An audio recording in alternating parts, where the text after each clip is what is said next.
বন্ধুরা, এনজিওতে রবীন্দ্র জয়ন্তী উপলক্ষে নাটকের মহড়া চলছে। তো আজকে সেই কারণে চলে গেছিলাম হালিশহরে মালঞ্চ পোস্ট অফিসের কাছে অবস্থিত বাবনদার বাড়িতে। তো উনি একজন ড্রেসার। তো ওনার বাড়িতে গিয়ে একদম আমরা চমকে গেছি। ওনার দুটো তিনটে ঘর জুড়ে এইরকম বিভিন্ন ড্রেস থরে থরে সাজানো।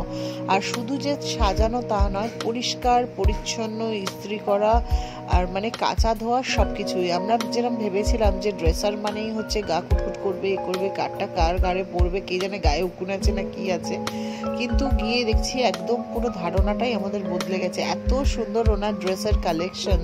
তো এখান থেকেই আমরা নাটকের জন্য দেখো মুকুটও বেছেছি। দেখো আমি একটা পরে একটু ট্রাই করে নিলাম এবং দিদিকেও একটুখানি বললাম দেখতে। তো এইভাবে কিছুটা ফটো সেশন করে নিলাম। এই বাবনদাদের এই ব্যবসাটা পৈতৃক ব্যবসা, যখন প্রায় 40-50 বছর আগেকার ব্যবসা।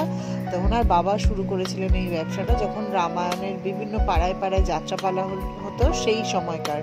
তো বাবনদা ভীষণই হেল্পফুল এবং এত ভালো ওনার ব্যবহার যে আর কিছু বলার আমাদের বাকি ছিল না। তো ভীষণ ভালো লাগলো আমার ওনার আতিথেয়তা। এই দেখো আমাদের গোফের আমি গোফের তুমি গোপ দিয়ে যাইছে না। দেখো জুম্পাদি গোপ নিয়ে ট্রাই করছিল। বন্ধুরা, আমাদের জিনিসগুলো কিন্তু ভীষণ পছন্দ হয়ে গেছিলো। তো আমরা সব কিছুই ফাইনাল করে নিলাম।